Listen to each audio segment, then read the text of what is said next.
melampaui segala akal, itulah kiranya yang menguasai hati dan pikiran kamu di dalam Kristus Yesus Tuhan kita. Amin. Saudara-saudara yang dikasihi oleh Tuhan kita Yesus Kristus, saudara yang berbahagia, firman Tuhan yang menjadi khotbah untuk kita pada hari Minggu ini tertulis dalam kitab Nabi Yehezkiel.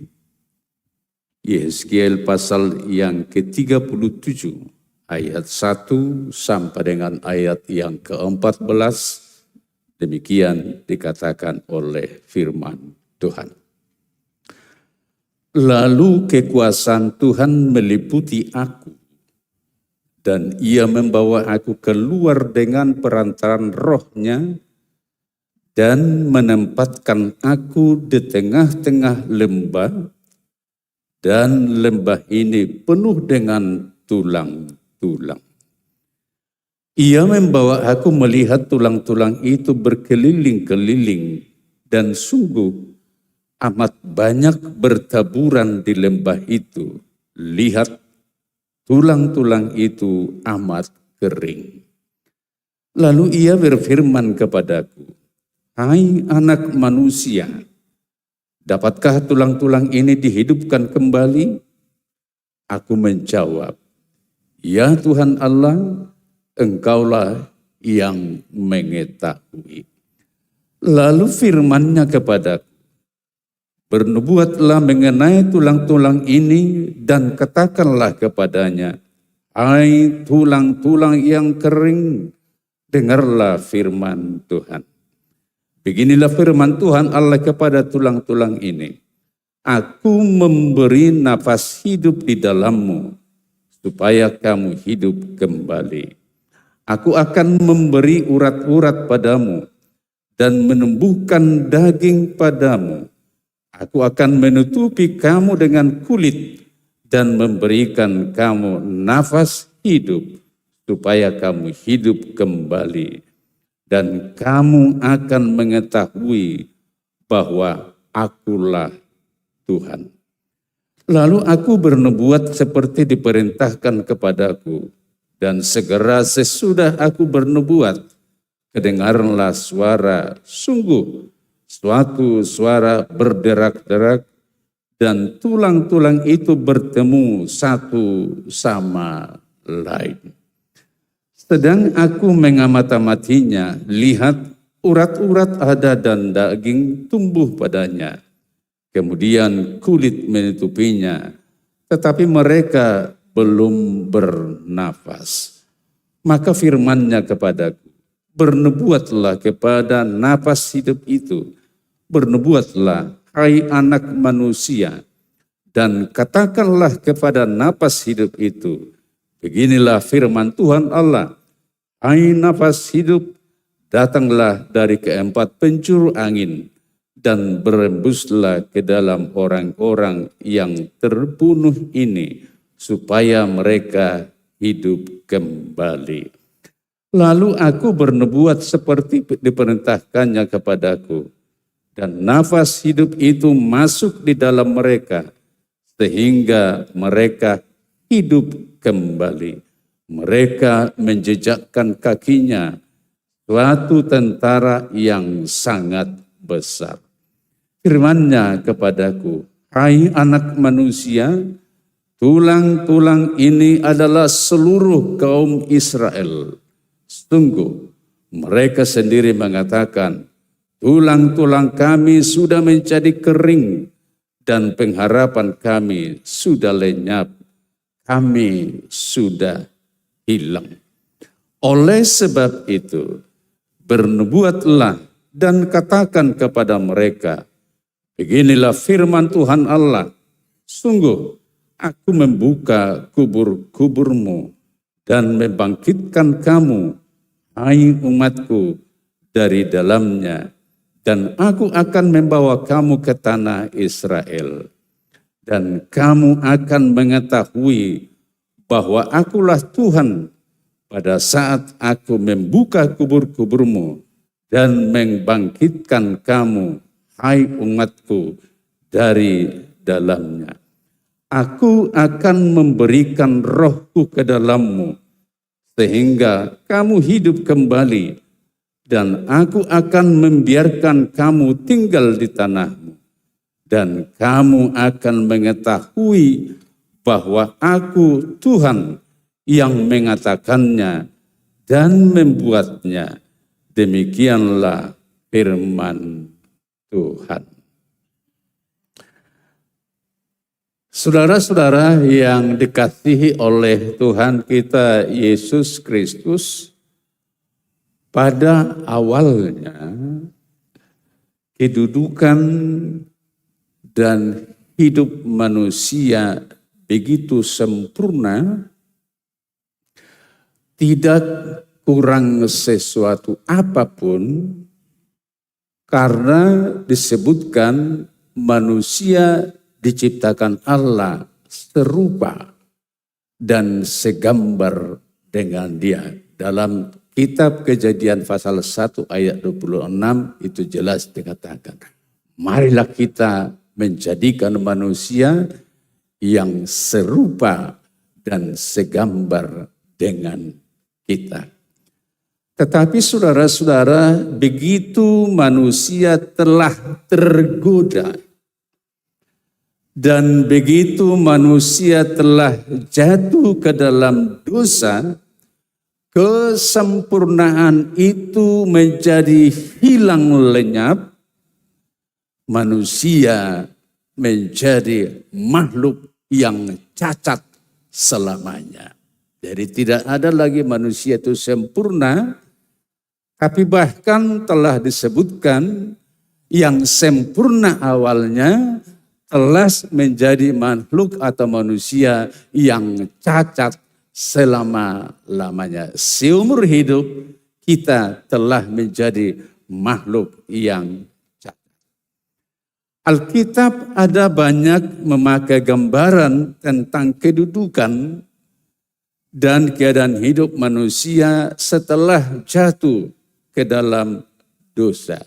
Jadi ada perbedaan yang begitu luar biasa, yang awalnya kita adalah mahkota ciptaan, manusia yang diciptakan adalah sempurna, tidak kekurangan apapun, tetapi begitu manusia telah tergoda jatuh ke dalam dosa, sehingga kita menjadi makhluk yang cacat, dan ada banyak gambaran yang dipakai oleh Alkitab untuk menggambarkan kedudukan dan posisi atau hidup kita di tengah-tengah dunia ini. Baik dalam kitab Perjanjian Lama ataupun dalam kitab Perjanjian Baru. Saya akan ambil beberapa contoh.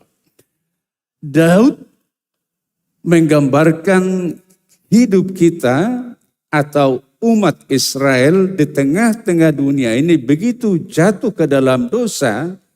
Dalam kitab Mazmur disebutkan manusia menjadi debu, hanya sebatas debu.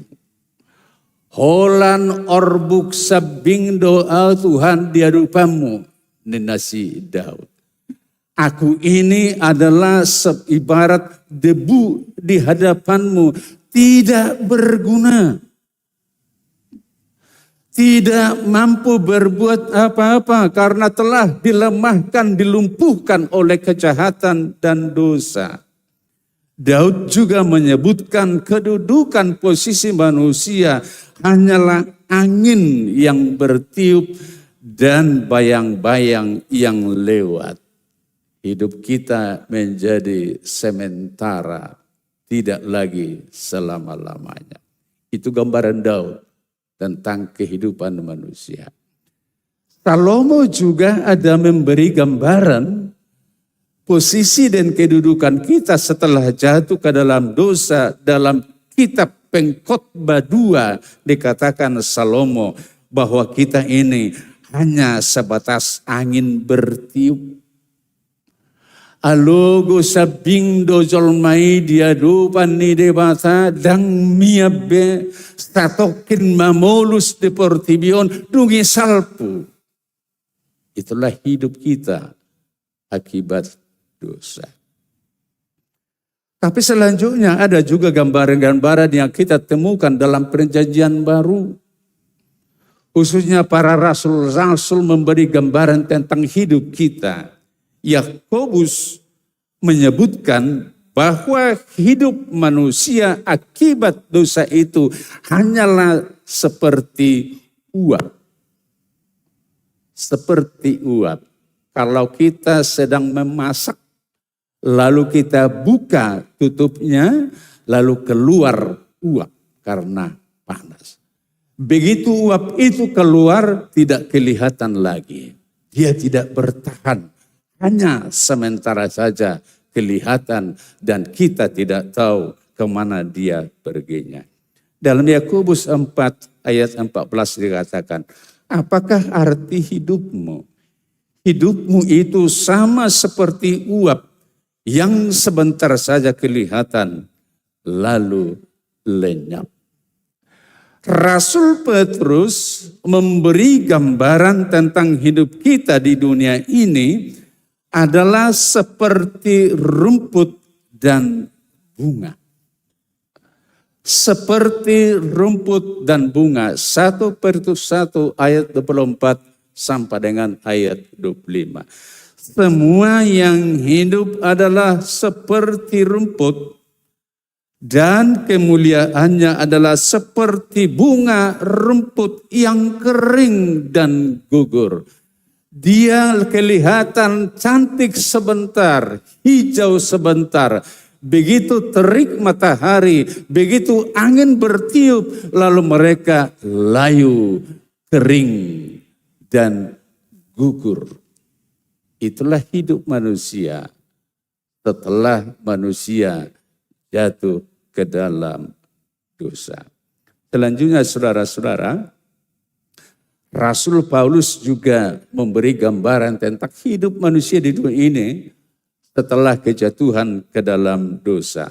Paulus mengatakan bahwa kita hanyalah sebagai makhluk yang dipenuhi dengan dosa dan kejahatan. Itulah kita. Akibat manusia telah tergoda, gampang tergoda. Dan kita semua pasti pernah tergoda. Dan akibat ketika manusia telah jatuh ke dalam dosa, lalu manusia itu telah kehilangan kesempurnaan. Gambar Allah yang ada dalam dirinya telah dirusak oleh dosa. Lalu kita disebutkan Rasul Paulus hanya sebagai makhluk yang dipenuhi dengan dosa-dosa dan kejahatan. Artinya kita telah menjadi makhluk yang tidak lagi layak di hadapan Tuhan. Menjadi manusia yang tidak layak di hadapan Tuhan. Yang dulunya serupa dan segambar telah menjadi pihak makhluk yang tidak layak di hadapan Tuhan. Saudara-saudara, semua gambaran lukisan ini yang diberikan oleh Alkitab adalah bukti nyata keadaan manusia yang tidak lagi berdaya. Awalnya begitu berdaya, tapi karena dosa menjadi makhluk yang tidak berdaya. Awalnya begitu kuat, akibat dosa kita menjadi makhluk yang begitu lemah. Awalnya kita mempunyai kemuliaan karena kemuliaan Allah. Tapi akibat dosa manusia menjadi makhluk yang hina. Awalnya manusia itu begitu layak di hadapan Tuhan. Karena diciptakan serupa dan segambar dengan Dia. Tapi akibat dosa manusia menjadi makhluk yang tidak layak di hadapan Allah. Saudara-saudara, dalam nas firman Tuhan hari ini, Nabi Yehezkiel memakai gambaran tentang manusia dan umat Israel yang sedang dalam pembuangan Babel adalah seperti tulang-tulang kering yang berserakan. Lalu Tuhan membawa saya, kata Yehezkiel, ke suatu tempat, ke lembah. Lalu saya melihat tulang-tulang kering berserakan, tidak terhitung banyaknya. Dan dikatakan di ayat yang ke-11, hai anak manusia, tulang-tulang kering itu adalah umat Israel. Kenapa mereka digambarkan menjadi tulang-tulang kering? Karena mereka telah menjadi orang buangan di negeri orang yang dulunya hidup makmur. Hidup damai sejahtera oleh anugerah perlindungan Tuhan. Tapi karena kejahatan hati manusia, karena pemberontakan manusia, karena dosa-dosa yang dilakukan setiap hari, lalu Tuhan harus menghukum mereka. Mereka dibawa oleh Raja Nebukadnezar menjadi budak ke tanah Babel. Lalu kehidupan mereka yang penuh dengan penderitaan, yang tidak ada duanya, digambarkan seperti tulang-tulang kering yang berserakan. Ya, ada berekamu huli-huli. Begitu tulang-tulang itu disop, lalu terbuang, kan? Gak ada gunanya.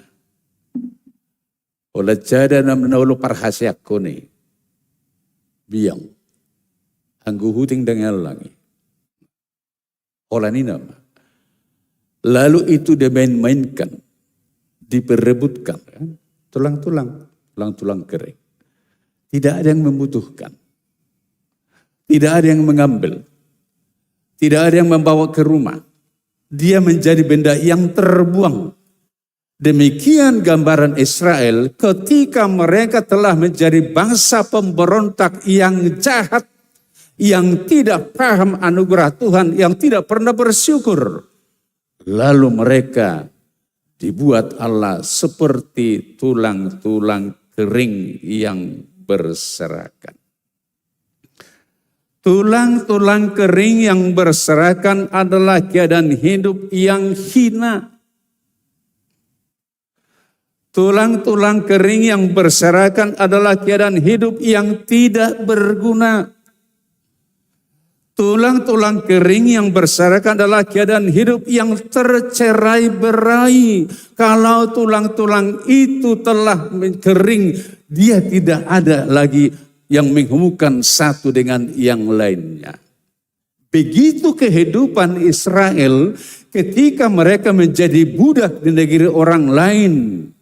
Yang satu dengan yang lain tidak kenal saudaranya. Karena mereka dibuat tercerai-berai. Yang satu ibu menjadi tidak satu kenal. Yang satu bapak tidak saling kenal. Karena mereka dibuat bercerai-berai. Tulang yang kering, tidak ada pengikat antara tulang yang satu dengan tulang yang lainnya.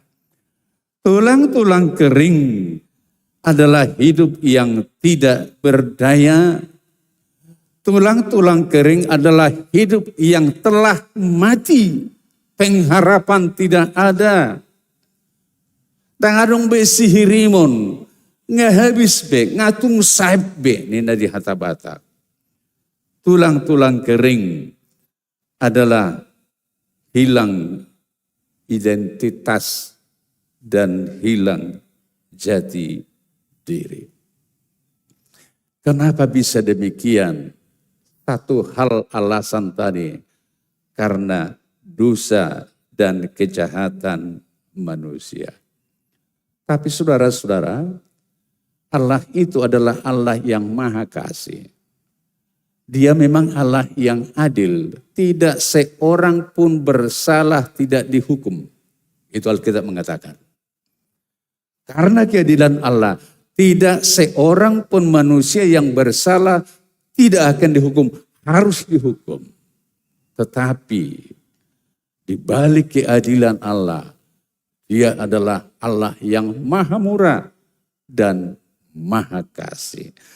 Lalu Allah mengatakan kepada Yehezkiel, bernubuatlah terhadap tulang-tulang itu. Lalu Yehezkiel bernubuat, lalu tulang-tulang itu merapat antara satu dengan yang lain. Lalu tumbuhlah daging dan urat-urat. Lalu Tuhan lagi firman, bernubuatlah kepada mereka supaya napas hidup ada. Lalu bernubuatlah Yehezkiel, datanglah angin dari keempat penjuru dunia sehingga mereka beroleh napas hidup. Artinya saudara-saudara, kalaupun hidup kita ini telah menjadi seperti tulang-tulang kering, ketika Allah itu bermurah hati, kita bisa hidup kembali. Dan memang Allah itu adalah Allah yang bermurah hati. Harapan Israel adalah belas kasihan Allah. Kembalinya mereka menjadi umat yang terberkati adalah belas kasihan Allah. Saudara-saudara, bisa juga gambaran ini menjadi gambaran hidup kita ketika kita menjadi orang berdosa di hadapan Allah. Ketika kita pergi jauh dari hadapan Allah, bisa hidup kita ibarat tulang-tulang kering. Kita bekerja setiap hari banting tulang siang dan malam, tetapi tidak ada rasa aman. Kita bisa banyak mengumpulkan harta, ada di mana-mana menumpuk, tapi selalu gelisah dan galau. Itu ibarat tulang-tulang yang telah kering. Tetapi bagaimana supaya kita bisa menjadi hidup dan berpengharapan?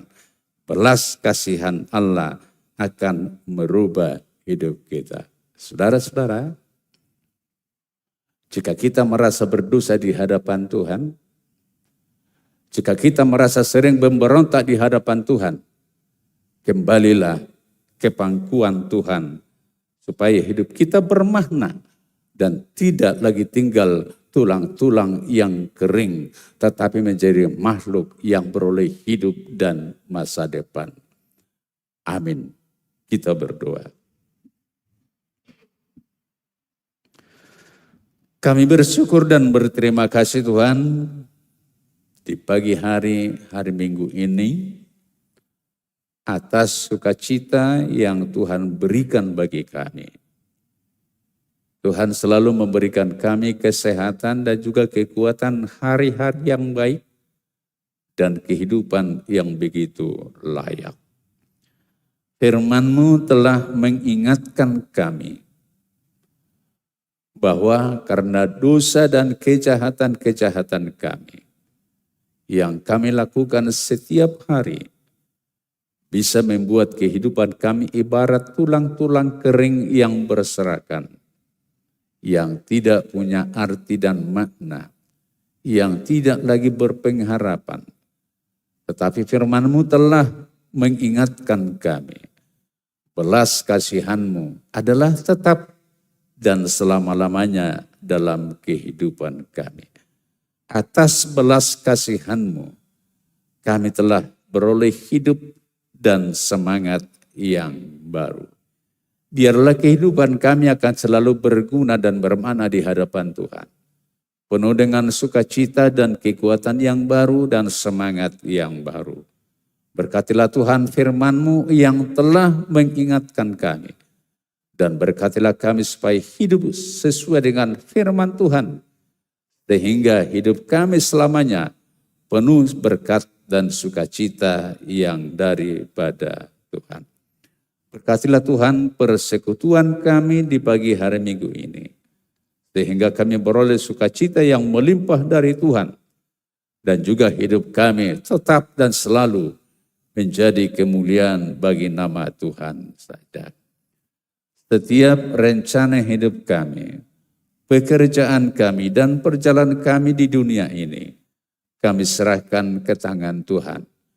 Biar Tuhan yang selalu menuntun kami, mengarahkan kami. dan memberkati kehidupan kami setiap harinya, sehingga hidup kami penuh dengan sukacita dan kebahagiaan yang daripada Tuhan. Kami berdoa Tuhan untuk seluruh jemaat-Mu dimanapun mereka berada pada hari ini. Yang sedang dalam duka Tuhan menghiburkan. Yang sedang dalam lemah Tuhan memberikan kekuatan. Yang sedang dalam susah Tuhan yang memberikan hidup yang lebih layak lagi. Yang sedang sakit kami berdoa untuk Tuhan. Baik mereka yang sedang dirawat di rumah atau dirawat di rumah sakit.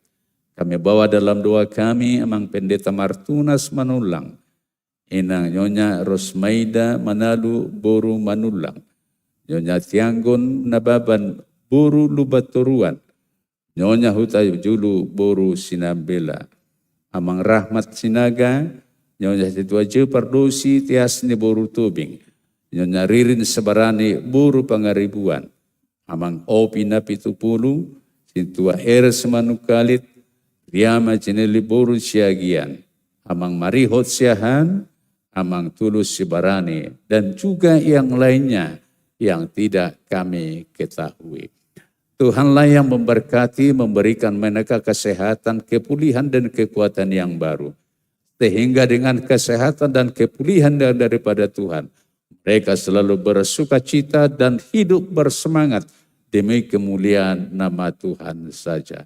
Berkati Tuhan keluarga mereka dan juga kehidupan mereka. Pulihkan mereka menjadi manusia yang sehat dan kuat setiap hari. Kami serahkan kehidupan kami sepanjang hari ini dan untuk hari-hari selanjutnya. Tuhanlah yang melindungi kami dan mengaturkan yang terbaik untuk kami. Tapi ampuni kami Tuhan dari dosa kami. Di dalam nama anak-Mu Yesus Kristus, Tuhan dan Juru Selamat kami. Amin. Kita bernyanyi dan kita berikan persembahan kita kepada Tuhan.